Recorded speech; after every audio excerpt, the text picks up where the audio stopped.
Welcome to a special edition of the Make a Believer Out of Me program. Today we have with us Dusty Smith, and for those of you that don't know him, not very religious, but he is a cult leader. Yes, the greatest fake cult leader in the world. That's right. and as this program is normally set up, we have guests on that try to make a believer out of us. They give us their testimonies, they tell us their worldviews, they tell us what it is that they do believe, how they came to believe it, and their reasons and or evidence as to why they think it's true. And we let them know whether or not we find any of it convincing. This show is going to be a little different because our friend here is our brother in non-religion. He is a non-believer with us, and quite a famous one. Dusty has a following of about 50,000 subscribers on YouTube. He's one of the YouTube atheist phenoms. And I'll take it. Sounds good. Has a lot of great videos out there. And certainly gets a lot of criticism for much of it. He's been promoted by Richard Dawkins and lots of others. He's got a lot of great videos, very funny, very entertaining, and very logical. But he does get a lot of criticism, and that's one of the things that we want to talk about today. And we want to see if Dusty can make a believer out of us in that his approach may be important, worthwhile, or effective. And it is. All those things are very true. Very effective. The criticism mainly, generally speaking, that Dusty gets often from believers and non-believers alike is that he is too in-your-face, too brash, too rude, too unkind. So he's just in your face about what he doesn't believe and why he doesn't believe it and why he thinks that others should also not believe it. And so we're gonna talk a little bit about that today, and I'm gonna pass it to Jim to give you an example of how this sort of thing comes about. So Dusty, we all of us that are in the secular community, that are in the movement and active, hear a lot of different things from our own community, and I'm going to read to you an example of that. And I'm not going to mention the book or the author, but I want to read to you from this book. This is a gentleman who's a physicist, and the book is about physics, but he also addresses religion. All right, sounds good. Let's hit it. It says, scientists such as Richard Dawkins and Sam Harris, philosopher Dan Dennett, and British journalist and polemicist Christopher Hitchens, a group sometimes referred to as the Four Horsemen, have taken the offensive, deeming religious belief a form of delusion, a dangerous kind of collective madness that has wreaked havoc upon the world for millennia. Their rhetoric is the emblem of a militant, radical atheism. A view I believe is as inflammatory and intolerant as that of the religious fundamentalists they criticize. So does he even know what a religious fundamentalist is and what the religious fundamentalists actually do? I mean, like if you want to call me, I'm way more extreme than Richard Dawkins is. There's no doubt about that. And my version of extreme is getting high and making YouTube videos. Seriously. Right. So you really want to fucking compare me to religious extremists? Really? That's laughable. Right. You know? And that's what we were talking about earlier. Some of these guys can be very brilliant and physicists or whatever, but when it comes to religion, they're just fucking so ridiculously stupid. They have a blind spot to that. And that's what it sounds like this guy has. I mean, Richard Dawkins definitely is not an extremist. One of the nicest guys ever. I don't know if you've ever watched his evolution videos where he teaches kids evolution. He taught me evolution. But the fact that he's going out there telling the truth about things does not make him an extremist. Okay, right. The truth doesn't make you an extremist. You know, to me, an extremist is people who use violence. I don't think the word extremist should be used really unless you're talking about people that are using violence to try to spread their ideology, which I've never heard of any atheist doing in the guise of atheism. So it's a completely ridiculous comparison, in my opinion. I would second that, and I think that was very well put. I know that you came from a religious background. Extremely. Came from the sort of the buckle in the Bible Belt. Most religious place in all of America, Greenwood, Mississippi, the cotton capital of the world. And you managed to think your way out of it, Kudos to you. Finally, yes. With some help from the internet and some very smart people like Richard Dawkins, yes, I did eventually. Can you talk maybe a little bit about your ideas about all of the different approaches that people have? Sean and I sort of have our own approach. Richard has his approach. It's completely actually different than Daniel Dennett's approach, which is completely different than Hitchens' approach was. I think they're all incredibly important. We have to hit it from all sides, and that's what's important. There's no one approach that's going to work, just like we were talking about, on everybody. We have to hit it from, as many different areas as we can. And I can tell you firsthand, my way that I do is effective. And I'm quite sure that Dawkins, who does it completely different than me, is also quite effective. Right. But, it's going to take all of us to do it. I mean, to think that only one method, only one way to do it is the best way for everybody is obviously ridiculous. That's just not how reality works. They talk all the time about the number of people that email them or call them or contact them some way and thank them for opening their eyes. Yes. And I'm sure you get a lot of the same. Much of that. A lot of it from kids. Kids message me all the time, telling me how they're excited. That's what I love about it. They're excited about logic and they actually care. Right. The apathy in the South is really what makes it so religious. They just don't simply give a shit. Right. But these kids today, they're really excited about it. I get the message from them all the time that they watch my videos and they're like, "You rescued me from a cult." Right. You literally, because they're in cults, and you literally rescued me from a cult, and they're very grateful. Yeah. And I have some of the greatest most loving fans on the earth because they literally think I'm the one that rescued them from a cult. So it works. Yeah. It's very effective, but I can understand why some people would be uncomfortable with it. I can understand why the style might seem extreme to some people. But in my opinion, you just got to evolve. Those that don't evolve just die out. So, it's time for the next generation of atheists to get in there and kick some ass. Can you tell us why you think that's important? Because it's effective. Because I see firsthand how effective, like you're saying, the Firebrand atheism is. And so why would we not use the most effective tools at our hand to win this war? It's a war. No, I mean, why should we fight that war? No matter which approach we take. Why should we fight the war against religion? That's right. It seems obvious to me that having the vast majority of our population base their everyday life decisions off ancient fairy tales is not very beneficial to our society. Right. And like I said in my NAPCON video, I'm a very selfish person. I want the society to evolve as quickly as possible because I want to reap the benefits of all the technological advances, all the life extension, I want to live to see this shit. And the quicker we get rid of these people that are basing their lives and their votes, voting Republican because they identify with the Christians on the other side of the fucking aisle, as soon as we get rid of that shit and start putting the resources that are wasted on religion into science and education and research, all this shit, all this technology, everything that I want for myself or self, I know that it's going to accelerate. And so that's one of my main motivations for doing this is because, I want to see this future for myself. I want to live to see it. I don't want to die anytime soon. I'll probably die before you will. Hope not.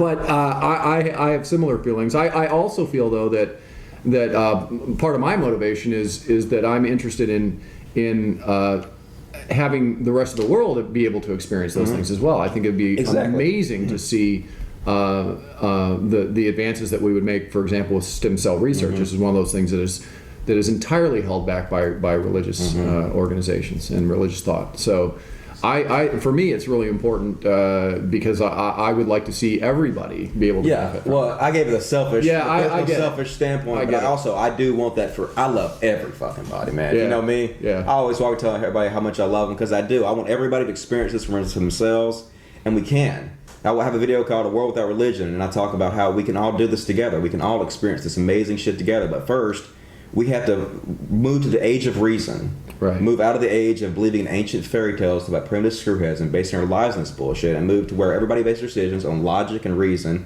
and the scientific method and fucking advance this as quickly as possible. I mean, I just don't understand how everybody would want this. Because if you're just a selfish asshole, if that's the only reason alone you want it for, if you don't want it for everybody else, at least want it for yourself. Right. I think that's an excellent point. A lot of people criticize anyone that speaks out against religion simply for what people need it. You have to replace it with something. And what are you going to replace it with? And in comments such as this, I mean, obviously, all of us, a lot of us at least, probably believed in Santa Claus when we were a child, and when we stopped believing in Santa Claus, we didn't replace it with something else. You realize that Just grow the fuck up. Exactly. The tooth fairy is I'm an tooth fairyist as well. Now, obviously, the big thing that we especially hear a lot is what do you tell someone when they have a loved one pass away? What do you tell someone in times of grieving like that. Now we know and got to enjoy a real emotional video that you put out regarding someone that committed suicide in our community. Now, the religious people and a lot of non-believers that haven't seen our community yet usually think that we don't have anything to say about something like that. Can you tell us if we do? Absolutely. Well, Atheist and Suicide video is basically explaining how even if you're an atheist, life is fucking amazing, man. It's amazing for us, and it's to me, knowing your time is finite is much more valuable than knowing your time is infinite, because if something that is infinite, it has no value. You know, if you know anything about material goods, the less there are, the more valuable it is, and that's why, as atheists, our lives are incredibly important, incredibly valuable. So, did that answer your question? Yeah, it did. It did. But yeah, if you guys haven't seen my Atheism Suicide video, definitely check that out. I'm crying like a little girl, but it's actually for a very good reason. I was like watching it last night, and I was trying not to tear up because I had to do the show still. But that still gets to me, that one of my fans committed suicide, and I was able to help them like I wanted to. So I want to let all you guys out there know that life is fucking awesome, man. The fact that you get to exist, you're one of the very few consciousness accommodations that actually get the joy of existing in this reality and experiencing all this. And throwing it away is such a shame. So please don't do that. Know that there are people out here that care about you and love you. And atheists feel the same way, man. We feel like our lives are, in my opinion, my life is much more important now than it was when I was a Christian. Because I know how limited, and every second is so important to soak up everything. Because, you know, that's it. When it's fucking over, as far as I know, I mean, I guess it's possible there's an afterlife I'm not aware of, but I'm just going to live my life like there's not, because I don't have any evidence to the contrary. And, you know, rock it out the fucking best way I can, as long as I can. I feel like my life is infinitely more valuable to me because it's finite, because it's not infinite. It's basic logic, isn't it? Yeah. That's something that a lot of atheists, we hear a lot, and anyone who pays attention to our community and other video makers out there, other writers out there in our community, it's something we hear a lot. When they, you know, because as most of us in this nation at least, were Christians before, and like yourself, and became an atheist. And that's the first thing that a lot of people realize, is that suddenly life is so much more valuable. So life is so much more important.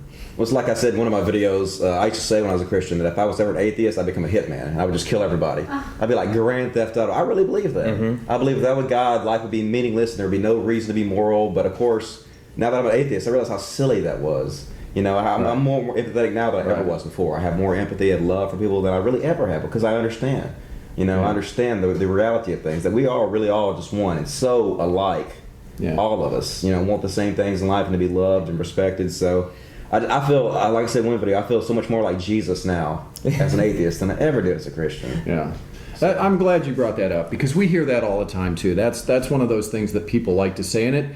And I think they bring it up as much because they think it might be true as just to make their point, which is that, you know, I would just do whatever I wanted if I didn't believe in a God, and I'm glad you brought that up, because I think exactly the same. I don't think they're really that psychopathic. No, they're not. I think that they're actually warm, decent human beings, and they're saying that for whatever reasons they're saying it, whether they really thought about it or not, and it's just not true. If you were really that psychopathic, you don't need God. You need actual professional help. Exactly, you need medication immediately.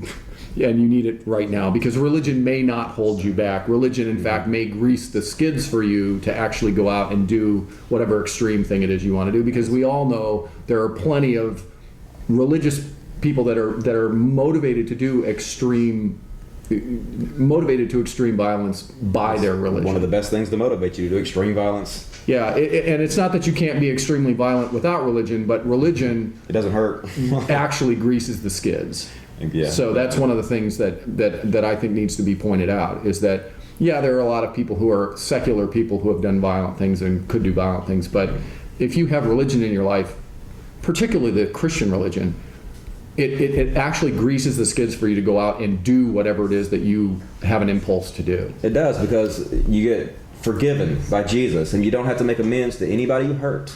Right. It's the whole concept is so fucking immoral that you would not have to make right the wrongs that you did to people, but instead, just this invisible being in the sky absolves you of all your guilt, all your wrongdoing, or in fact is condoning it and asking you to do it on their behalf. They're commanding it often.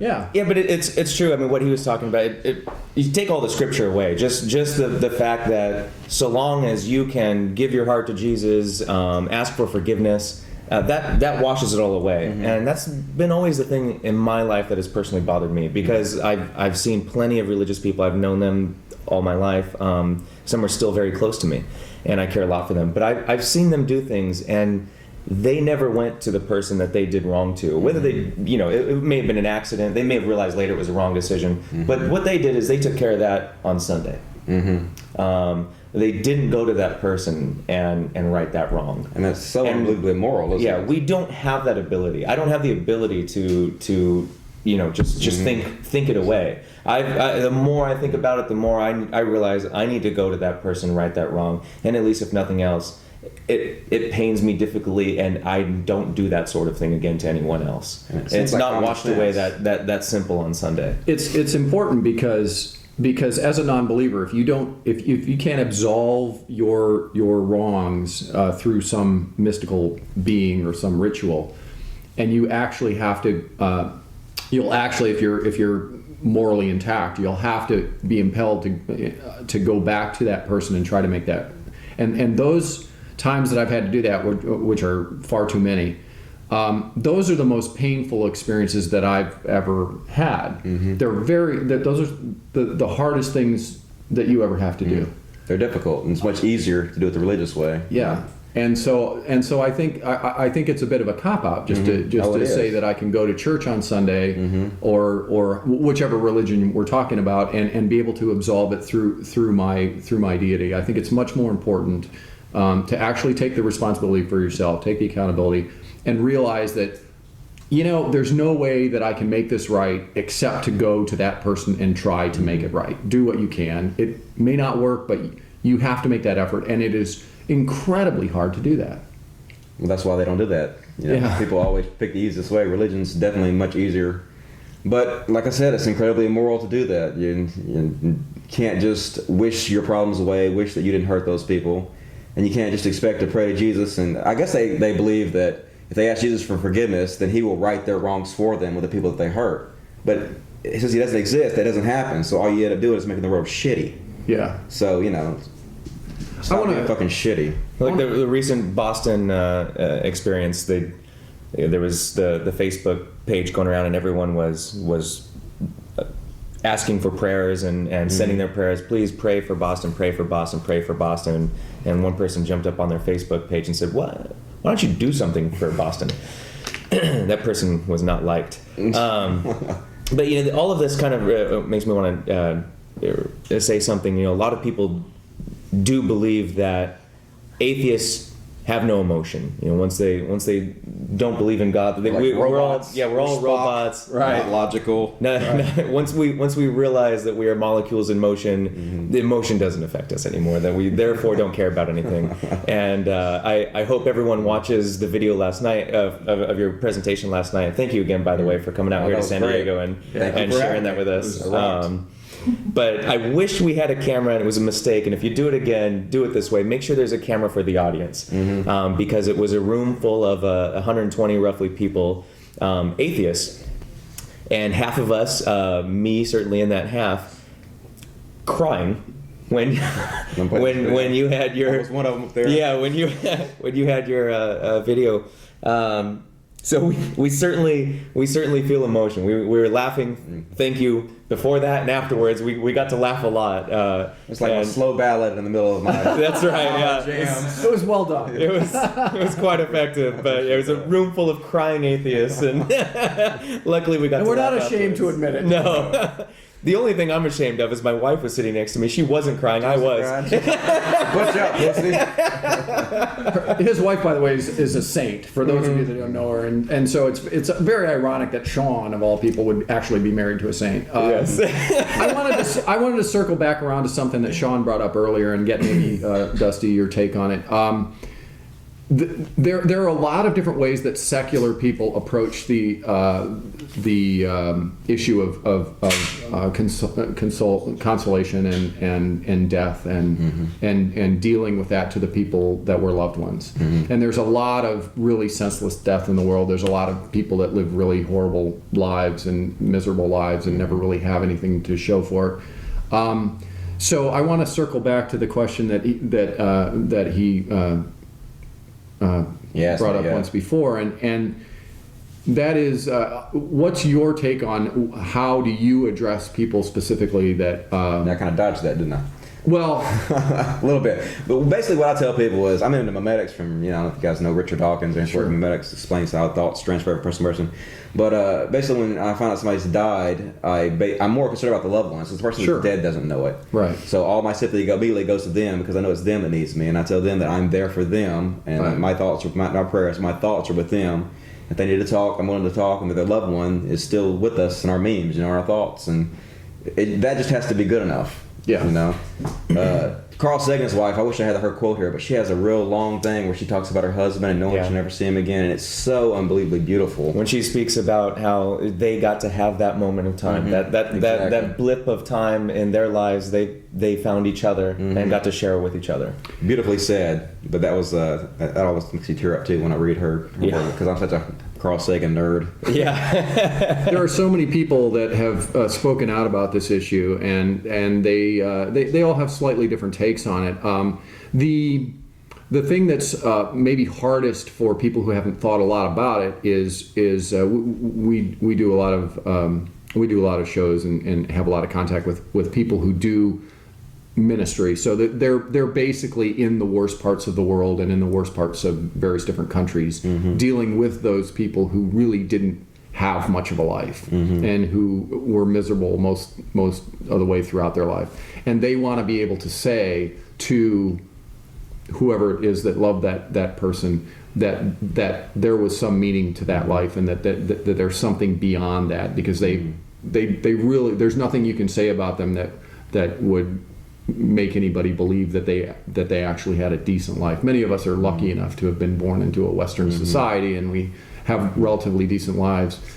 But I think that your answer is it's the same answer that you gave. It doesn't matter whether you're talking about somebody that had a basically decent life or not. You're dealing with the person or the people who cared about that person. Exactly. And what's important is the fact that you, as you said, are try to be there for that person, to find out what that person might want or need, and to actually be there for them, and to let them know that if you cared about that person, then that person did have importance in this world. I remember I had a relative that died very young, and I didn't really even know her very well because I was a child, but I remember that she was basically one of those people that was sick and quite unhealthy all of her short life, and I remember that as a child, I think I was maybe 6 or 7 when she died, but I remember that the tombstone said something to the effect of, and I'll probably tear up and cry when I say this, but it said something to the effect of, if I have caused one person to smile or given joy to one person in my life, then I have not lived in vain. And that's very beautiful. To me, even as a small child, I was absolutely blown away by that. And I can't think of a better way to answer that question, regardless of whether that person had a decent life or didn't have a decent life. And I can't think of a better way to honor that person. I totally agree. It's a very beautiful sentiment, and I can understand the other side of it. Basically, they're saying, well, if it's going to make their life better, then is it okay to lie to them? I know they don't believe it's a lie, but they know we believe it's a lie, so they're basically couching it in that way. And I have my friend Steven, whose mom is, I don't know if I should say his name, but his mom is a Christian, and he's always wanting to be honest with her about what he believes, but he doesn't want to hurt her because he believes the religion helps her. And so I'm sensitive to it. I understand where they're coming from, but at the same time, the truth just seems like the best way to go. I mean, why do we live in a society that expects you to lie? Right. You know, we should be able to be honest with each other and be strong enough to accept the truth for what it is. You know, or we're adults. There's a reason that it's no longer, it used to be, it's no longer considered ethical for a doctor to prescribe a placebo, even though we understand that the placebo effect exists, and that many people do have a powerful effect from placebo, but it's no longer considered ethical for doctors to do that, and it's the same reason. It's because it's not ethical to lie to people, even if it will make them feel better. You have to find some way to be honest with them and still try to be there for them. Well, I totally agree. It's not that I don't want to spend this entire show trying to stop crime. But You're welcome. I'm gonna switch the subject a little bit now. But I knew I could count on you. Yeah, we can get back to laughing. We have a fun guest and we're ruining it. I want to talk a little bit about the fact that religion, particularly in this country, has always been a great source of community. Lies and everything else aside, absolutely it has. There is a very real and very powerful and very joyful aspect to just being able to have people that supposedly share your worldview every single week. You're instantly friends when you walk in. I mean, if you're part of the Baptist church where you live and you come out here, you don't have to plan much. I mean, someone's going to be here to put you up in their spare room, help you find a new place. Sounds like the atheist community. Yeah, and that's what's building and is exciting for me, and a lot of that has happened on the internet.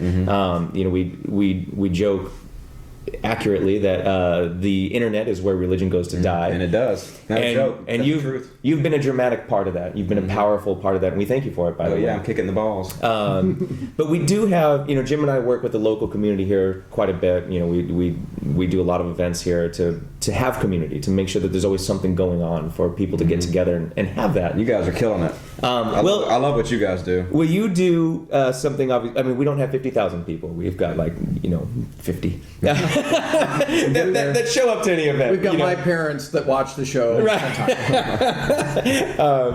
You guys seem to be doing pretty good. You had a pretty good crowd out there. Yeah, well, thanks to you. But we do have a lot of fun with that. We think it's important. What I want to talk about and ask you about is the internet community, because there's a very real community that has grown with the internet, and much of that is specifically just on YouTube. And so I'd like to ask you a little bit. I mean, when you started making your videos, how quickly did people start finding them, and what was the immediate reaction, and how'd that build? Well, I started out as controversial as I possibly could because I'm smart and know the controversy sells. So I made a very controversial start out called "Faith is Retarded." That explains people, not surprisingly, why faith is retarded. And I was lucky enough to get a guy named F. Freethinker. He's the one that mirrors a lot of the atheist videos, and he had, I don't know, like 12, 13,000 subscribers, something like that at that time. And so he mirrored my video, and it got a lot of likes. And so I got like 700 subscribers right off. So it kind of snowballed from there, but it took a while to get going. Like in my wildest dreams, I was like hoping I'd get to 100,000 in a year, and I'm like 50,000 after 5 years. So I'm getting there. We're working on it. But there are people crazy enough to bring you to San Diego. Man, it's really accelerating fast now. It's getting awesome. I'm really enjoying it. But to answer your question, you just got to keep working at it, and that's how viruses spread. Word, mouth to mouth, person to person. Got to keep putting yourself. I have 165 videos, so I've been working at it, pretty steadily for the last 5 years, and it's about time it took off. Well, what I want to talk about is an overnight sensation that's been 5 years in the making. Exactly. There's a very real community of people that doesn't matter if it's 100 or 50,000. I mean, there's people there that talk to each other, and you have a Facebook page as well attached to it. I've tried very hard to build that community. That's been one of my great focuses. Is I wanted a place where people didn't feel alone. Because it's almost like atheists are punished for being smart. It's not almost like it is like that. We're smart because we figure this shit out, and our society wants to punish us for it by making us outcast. And so many atheists out there are feeling so alone. And you just shouldn't have to, because there's so many more of us than you think that are out here. And we're all on Facebook and YouTube, and we have an awesome community. I've worked really hard to build it up. Other people have too. And they're so supportive and amazing. I mean, if you have a problem, you want somebody to talk to, or if you want to debate anything, if you're lonely, there are people out there that feel exactly like you do, and they love you and they care about you. All you have to do is reach out, you know. Yeah. So I love the community. It's the best community I've ever been involved with by far. I'm proud to be a part of it, and I'm proud to have you guys a part of it too. You guys are killing it. We thank you. We appreciate that. I think you put it really well last night when you talked about the fact that when you no longer were a believer, you basically came out as an atheist, and you lost a large part of your family. Yeah. But that you felt like it wasn't that great of a loss because you had this entire new family. Yeah, it was an upgrade. It was such a big upgrade that why would I lose any sleep over it? Right. You know? So it's unfortunate that religion does that to people, but there is this huge family of people that are welcoming and that are there and that are willing if you're ready to take that lead. I mean, salt of the earth people. I mean, these people don't judge you about. They treat you like Christians say that you're supposed to treat each other, but they don't judge you about it afterwards. That's what I found about the atheist community, and everybody's so smart. It's just, I love it. I love being part of this community and being part where I can sit down and I can have a conversation like this with people. Because normally people don't give a shit about anything that's important. Right. And it's so frustrating. God and the universe and science are the most important shit ever. Nobody wants to talk about this shit. They want to talk about fucking television and zombies and shit. Right. But to have a community like this that has all the best characteristics of humanity and to be a part of it, and I fucking love it. Yeah, we have this outreach in the park every Saturday, and it's grown to be this big group of really close, tight-knit people that just come out every single. It's like a church. It gives them that every week you get to come there. They look forward to it, and it draws this wide variety of really interesting people. They're not like the Christians we go talk to that are 50 feet down the Prado from us. They're actually interested. We have physicists, we have biologists, we have people that are historians, magicians. We have magicians. Yes. We have people that are very, very interesting and very, very intelligent and have thought a lot about these things. Most of them have read a lot of sacred texts, not just the Bible, and so it is very interesting to be with people and hang out with people who are intelligent and able to have a conversation about something that's meaningful. And I make an exception for Sean, but we all make the exception for Sean. You get a large group together. Not everyone's going to be intelligent, but you know, I think, you know, intelligence aside, because pat ourselves on the back. Our community certainly seemed to have a higher edge in the IQ level, way higher. But I think a lot of it is just honesty, and I think that's where a lot of what seems to be a smarter person is just because they're so honest and open-minded and willing to speak about certain things. When you don't close your mind, when you don't partition your mind to anything, I think that's a big part of it. Where a lot of us may seem smarter than we are, just because we are willing to look into things. We are willing to read the Bible. That's what makes you smart, though. You don't shut your mind off to that information. Right. I love the King James Version. It's one of my favorite books. Even though it's one of the worst translations. I've read others, but that one's most entertaining. It's important to point out that we're not, all so smart. I mean, we all have our blind spots, as Dusty calls it. But I think that the advantage that we have is that we're a little bit more aware of finding our blind spots and then trying to deal with them. And I've done that my entire adult life. I've found more and more blind spots. It's scary how many blind spots you do develop as a human being. But it's beautiful to know that, especially when you surround yourself with other people who think that way, that it becomes easier and easier over time to identify more blind spots and then to actually try to do something. You do get praised in our community, as you know, for admitting your blind spots, and more importantly, if you don't admit it and pretend you or don't realize that you have that blind spot, called out your bullshit. You get called out quick in our community. You get called out. As you know, being on the internet, I mean, you can't misspell a word. No, you can't.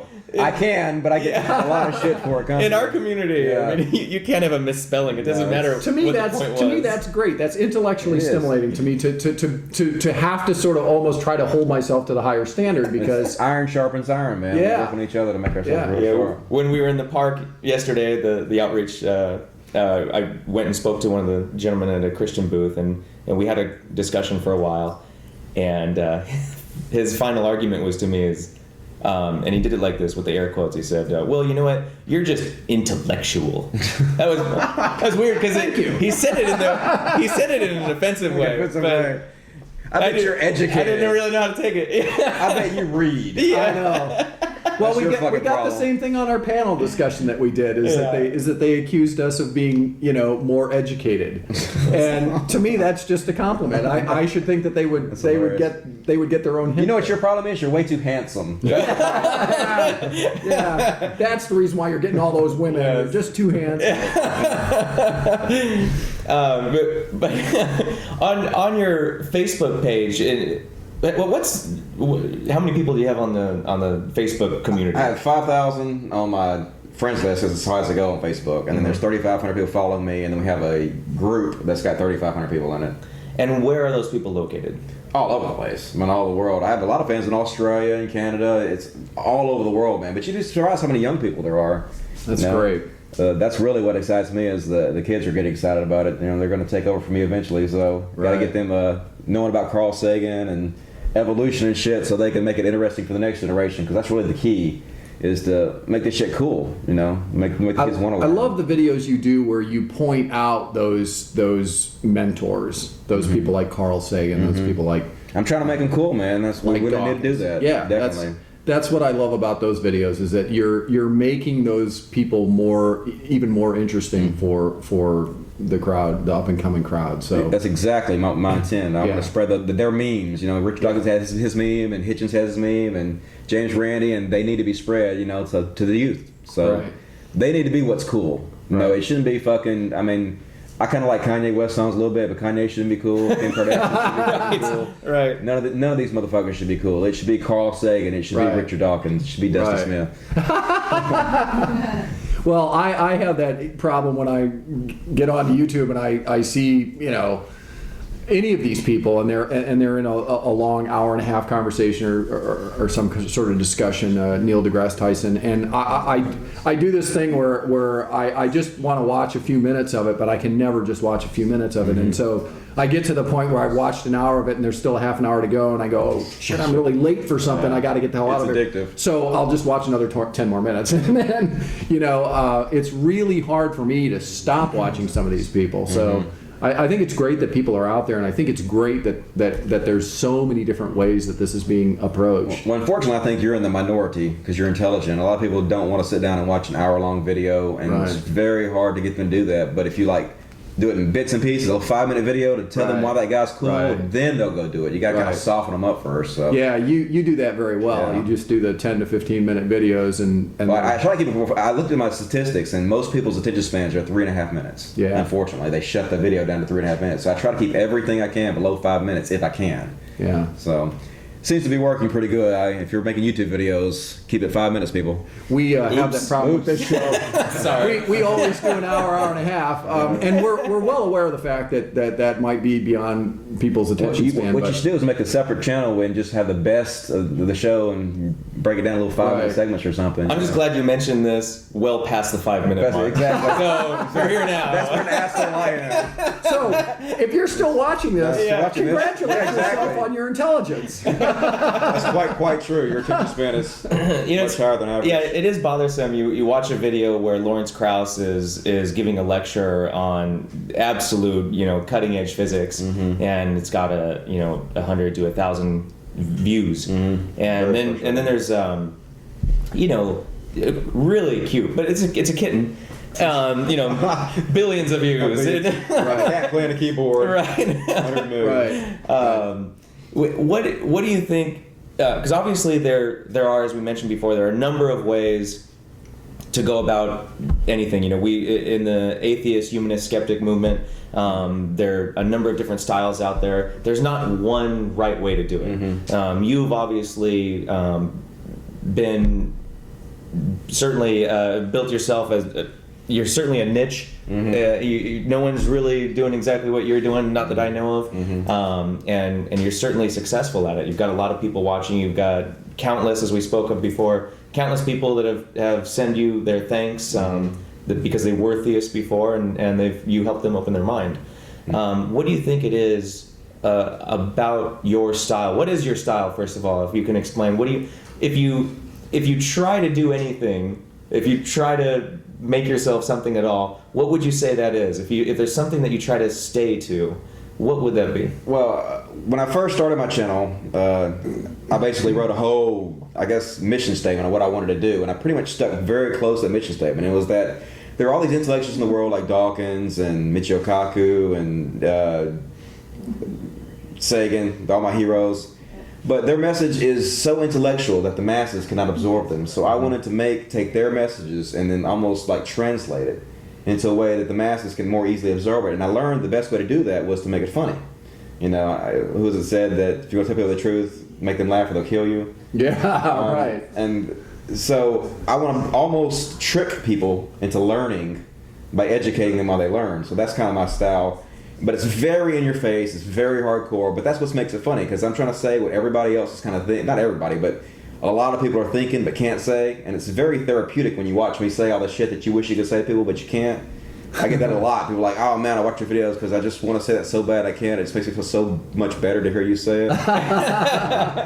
How much do you think that people, you must get a lot of feedback on this, how much do people, you're obviously, it's an act. You don't walk around screaming, ranting, motherfucker. Yeah. So how much do you think people get that when they watch your show if they don't know anything about you or haven't? The more you watch the show, the more you get it. Yeah. But there are a lot of people that really think that I'm like that, and there are seems to be a lot of atheists that make bad videos about me that actually think that I'm like that. Yeah. They don't understand. Like they get mad at me for calling myself comedian, which. I mean, we're actually mad at you because you're not like that in person. You're not like that. Yeah. I should be more, motherfucker. I went out to the big fucking cross the other day, and they were using war veterans to fucking spread that propaganda and try to keep that shit. I'm ranting on the spot here, but anyway, it's like a freestyle rap. Yeah, right on.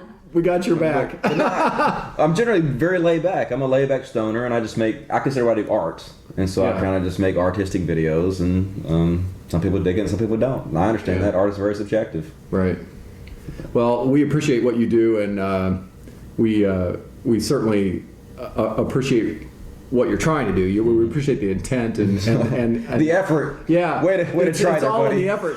And obviously it's had some tremendous results. Yeah, So, I'm here now. So yeah, you're here must be now. doing something right. Well, you're always welcome here, whether you're popular or not. Well, we'll see what you think when I'm not popular anymore. Won't make any difference to us. Awesome. We're not popular and doesn't stop us. No, we're still having fun. It's all about community, really, for us, I think. I'm the same way. Like, I don't care where I'm at. I'm just all about the people that I'm with. As long as I'm with somebody cool who, I can hang out with, have a good conversation with, that's what's most important to me. It always has been. Yeah. Yeah, it's funny. Our community, we're certainly growing in numbers. We're somewhere between 15 and 20% as far as the non-believers are in this nation, which has been growing rapidly. And as you mentioned, the younger generation, I think it's something around 33% of those under 30 years old are atheists now. Awesome. So it's growing rapidly, and certainly heading in that direction. I mean, we know all the churches know it. Almost all of their funding. Freaking out. Yeah, almost all of their funding and efforts are geared to obtain and seclude and maintain their youth. They know that that's where they're losing it, and when they lose it, that's it. Exactly. That's like we were talking about the Scientology commercial. And then were you in that conversation you were talking about? Well, Scientology put a video on during the Super Bowl. Right. And it was like a multi-million dollar commercial, but it was a commercial for atheism. Everything they said in that commercial was for atheism because they know atheism is a cool new thing and they're trying to steal our shit.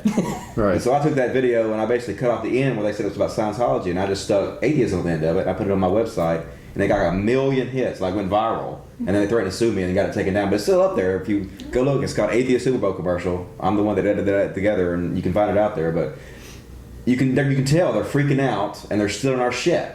Because atheism is the cool new thing because we have the truth on our side, and the truth is fucking awesome. It's funny that we run into this all the time. There's a lot of people in our group that are like you are and you were not just a Christian. You were a very fundamentalist evangelical 6,000 year. Yeah, universe. I was a young Earth creationist.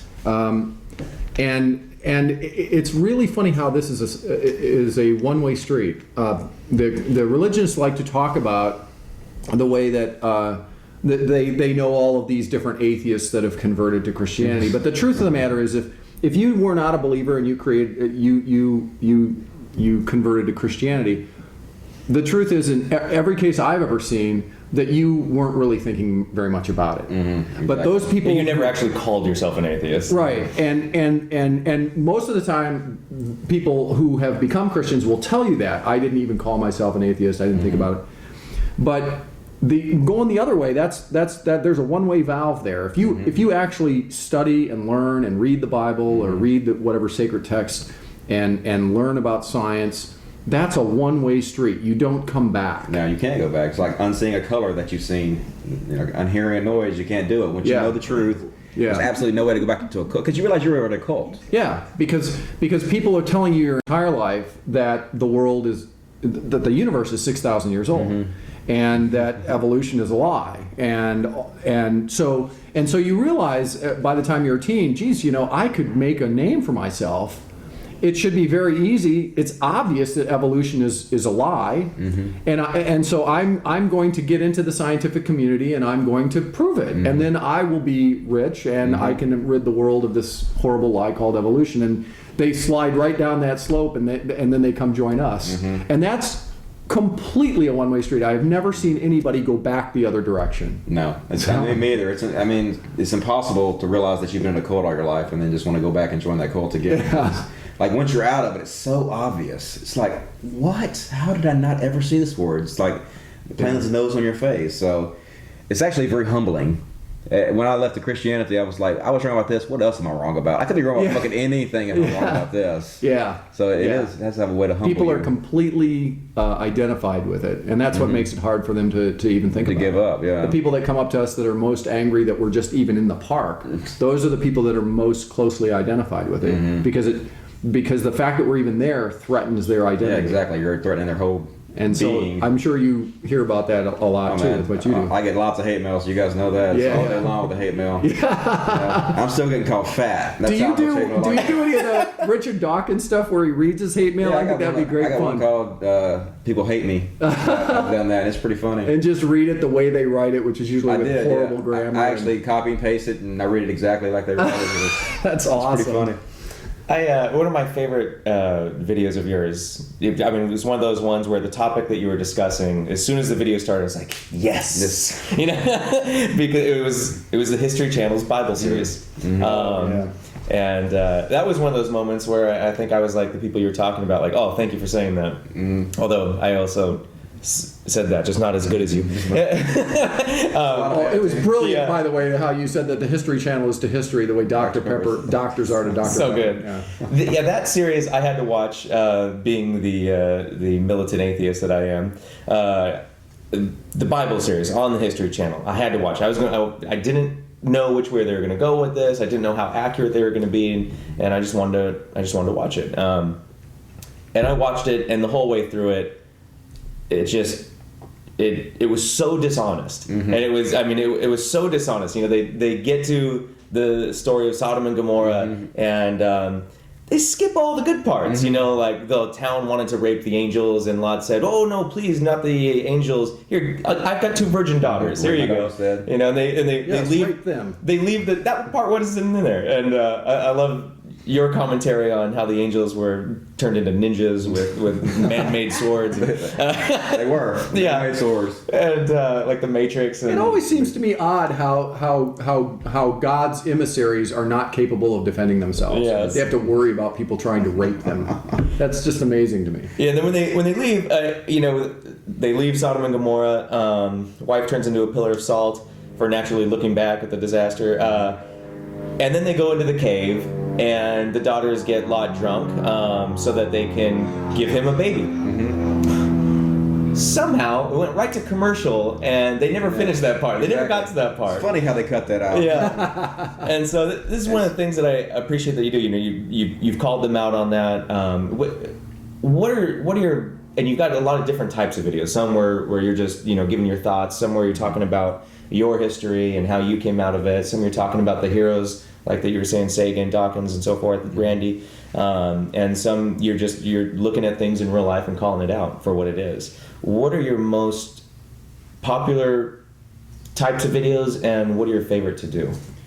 Generally, people kind of like that Colbert style where I'm making fun of. I have like a video over my shoulder, and I'm like almost like the world's creepiest preacher, where basically the preacher's up front of everybody masturbating, right, simulating the masturbation. That was nuts. That's how I opened my show, and stuff like that. That's just very visual. That you can see it's very easy. The reason I like doing that is because people get mad at me if I say anything. Like I did a video that showed how I lost weight in 45 days, and I lost like 30 pounds and got in shape 45. And I did it exactly like I said I did it. People got so fucking mad at me for going out of the mainstream and saying how I did it for some reason. It makes no sense, you know.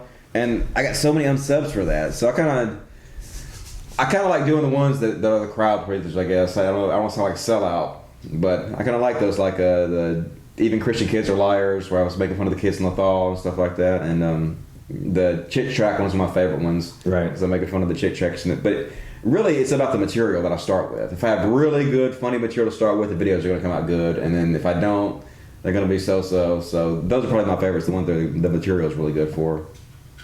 What type of research, if any, do you do for content? Well, I read all day long. Since I'm self-employed, from the time I get up to the time I go to bed, I'm just reading everything. And of course, my Facebook is 8,500 people that are just posting all the latest Christian stuff, atheist stuff. So I'm just reading everything all day long. And then if I have a topic that interests me, like Monsanto, then I'll just fucking spend days just reading every possible thing I can get my hands on and researching the shit out of it, because I don't want to make a fool out of myself. I want to make sure I'm at least partially accurate. So I do a great deal of research on a lot of the topics I talk about. I try not to go out there and run my mouth if I don't know what the fuck I'm talking about too much. Occasionally I do. I think it usually shows through the videos I've watched. You know, it's fairly obvious that you've not just done a knee-jerk reaction to the latest news. Is that you've actually gone out and read something about it and tried to inform. I don't want to make myself an idiot. It's so easy to do at least a little bit of a Google search to make sure that what you've been told is true. I'm doing a video probably next about I'll give you the guys the exclusive. Right on. You saw it here first. Yeah, saw it first. The Army's basically switching their bullets over to more green bullets that don't have lead in them, because the lead is leaching into the water streams and it gets in people's bodies and it causes lead poisoning. So they've developed a bullet that it's not green; it has copper in it. Because the last thing you want when you're shot is to get lead poisoning. Exactly. But they seem concerned about this. But the fact that they're changing their bullets to green bullets has freaked the conservatives out so bad. And so basically, they're leaving comments saying that Obama hates soldiers and really wants soldiers to die and stuff. They're just freaking out. So basically, I've researched how they got to their thought process, and I'm going to show what the truth is about what the bullets, and then where they got their information from these right-wing propaganda websites. So what they actually think and how it makes them paranoid. So I was researching that before I left, so that's my next one. So I haven't done quite enough research on that to feel comfortable about doing it, but I'll do probably a couple days of research on when I get home, and then I'll kill it. How often do you spend on producing your typical video? It depends on the video. Like the Bible series videos take forever. They took me like 40 probably hours to do. So those are probably at the very top end.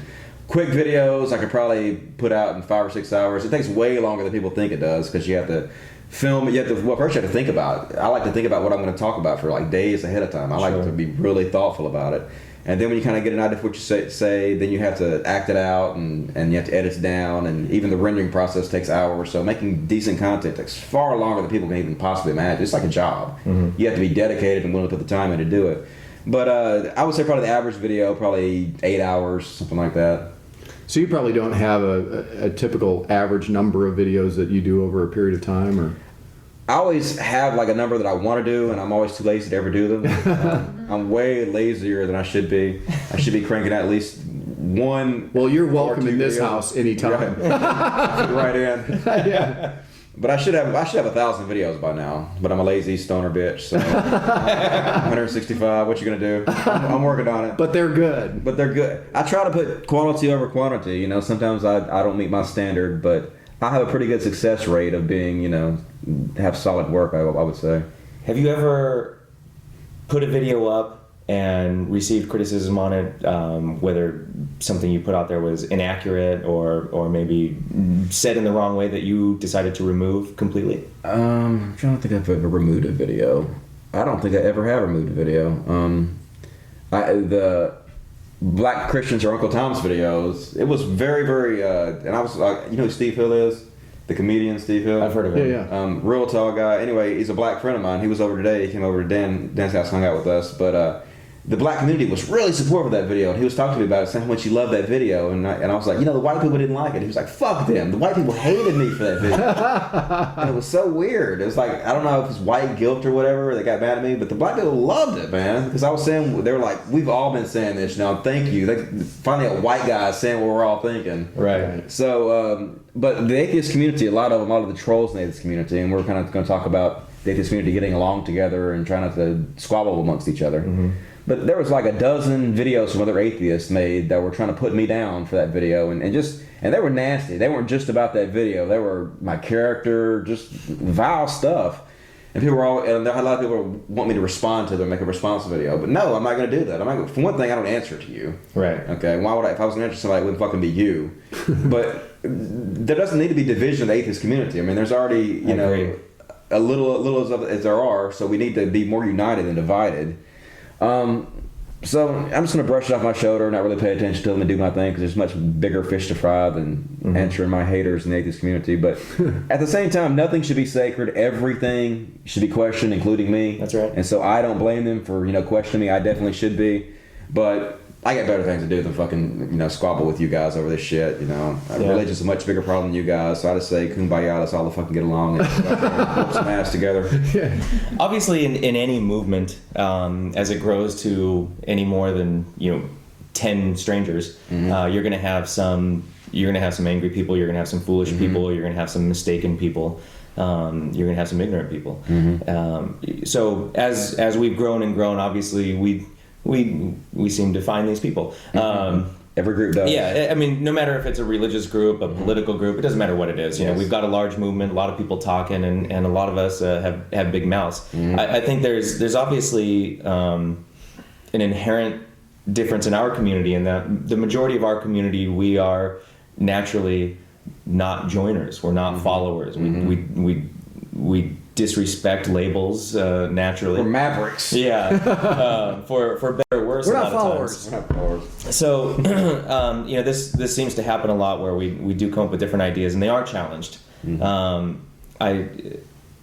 think, and it's obviously a very healthy thing, and we all pride that. But we do end up with a lot of big names out there getting critiqued when I don't think they necessarily should, and if I think you're doing the right thing by not responding to those. We've had plenty of people out there that started responding to each other, and that doesn't help us. A lot of those people are trolls. Yeah. A lot of those people, I'm not even going to mention, but some of the bigger YouTube guys, they just want to down other YouTube, because for one thing, religion's dying off on YouTube, and so they don't have as many targets to attack anymore, so they're starting to attack other atheists because atheists are so popular on there.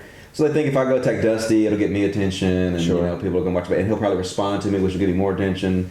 No, I'm not going to fucking respond to you, give you what you want. Hell no. Yeah. It's my game, not yours. Right. But we should do that. We should make a video against him. No, that's right. Well, wait a minute. We already talked about this. I mean, remember just a couple hours, as soon as he leaves? Yes. We're going to re-edit this footage. Yeah, we're just going to do a completely different show. We're only going to show the parts where you're like, motherfucker!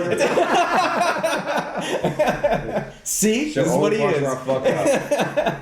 We've outed Dusty Smith. Yeah, he's like this all the time. He's not the nice guy you think he is. That's exactly what the videos they make about me, though. They're like, we've uncovered Dusty Smith. We're going to show you how evil this guy is. But what's really strange to me is they'll go to my Facebook and make videos about my Facebook posts. Really? You got nothing better to do than make a fucking video about a guy who makes videos on YouTube and Facebook posts. Right. That's amazing. I'm not that famous. I mean, there's got to be better shit you could talk about. Yeah, some of this stuff is very hard for me to read because it's just boring to read. You start reading it and immediately know that it's not even worthwhile reading. I mean, there's so many other interesting things.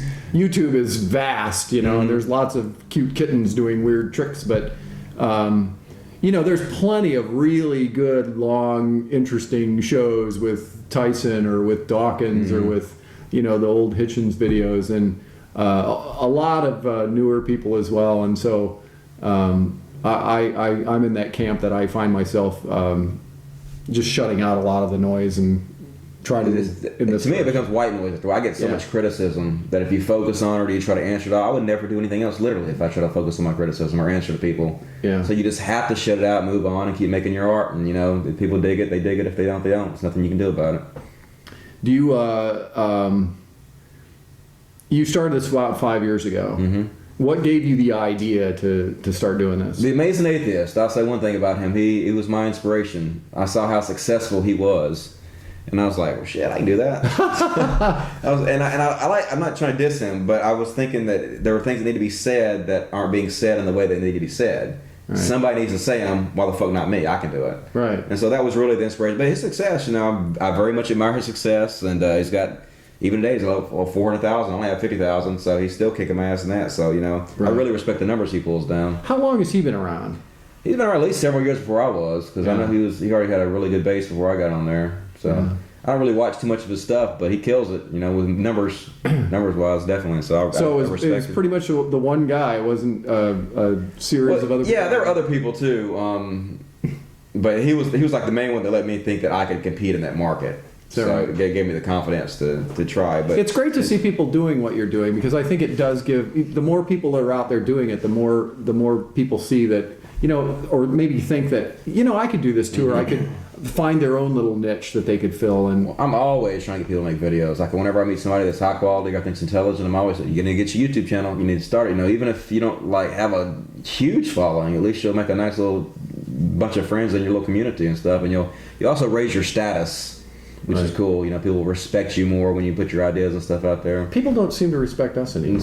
No, but there's some arguments for that. It's not holding against them. Now, obviously, you have a tremendous following, a lot of support. You've not quite yet been able to purchase a mansion and/or a Ferrari from it, as has been said. There's no money in atheism. No, very little, definitely. There's way more money in porn. I can tell you that for sure. Yes. Which is atheistic, is it not? Yeah, that's right. Well, Utah seems to get most of it, but we do know that if you were to come out and say, "Oh, I changed my mind. I found God. God is right," you would actually be able to get a mansion. Yeah, I would. I could clean up as a fucking televangelist, man. And a lot of our big speakers in our community have said that. And what I want to know is, why don't you? Why do you have the integrity not to do that? Because money's not that important to me, really. To sum up, I couldn't pretend. I couldn't sit there and pretend. It would be miserable. Yeah. I had to fucking cheat people and lie to them. I would feel like a scumbag, and money would be worse. Right. Maybe feel worse. And money's never really been that big of an issue to me anyway. I mean, I'm much more about camaraderie and love and friendship than, driving the latest sports car and impressing people. Have you ever been approached by any congregations, churches to do? No, not since I've been an atheist. Now, before I was an atheist, when I was like really religious, there were a lot of people thought I was going to be a preacher and maybe a mega church preacher. So a lot of people were very disappointed in the direction my life went. But no, since I started doing this, I've had no religious people say much to me except for death threats and negativity. They don't want me back at all. Right. Very Christian of them. Very Christian of them. They definitely don't want me back. They want me dead, if anything. It is interesting how many, there are so many people in the movement is getting big enough. There are so many people like yourself, and Matt Dillahunty's, and the number of other people that have made a name for themselves. And they really easily could, if they wanted to, if they just wanted to say that they all of a sudden believe, they and start really doing could clean it up. The circuit tour, going church to church, they could kill it. But I don't know of anybody that's ever lacked the integrity to go ahead and do that. No, a lot of them have spoken about it. I mean, it's an obvious realization. I mean, the religion is desperate to find that famous atheist that turned and. You guys give me ideas. Yeah, sorry. Jesus is starting to look sexy to me. Yeah. Well, we did talk about our previous the plan we had earlier for how the format that we were going to do the show, which I think would have been much more interesting. But togas and loincloths without explanation. Yeah. Yes. But we'll do that next time that you come back. Absolutely, I have to get my loincloth made. Yeah. We'll have one made for you. Are there tailors for loincloths? There's gotta be. Gotta be. I like to have my inseam measure. There's a lady up so long as we can get printed hitch slap on the back of it. That'd be awesome. I love that. You can, yeah.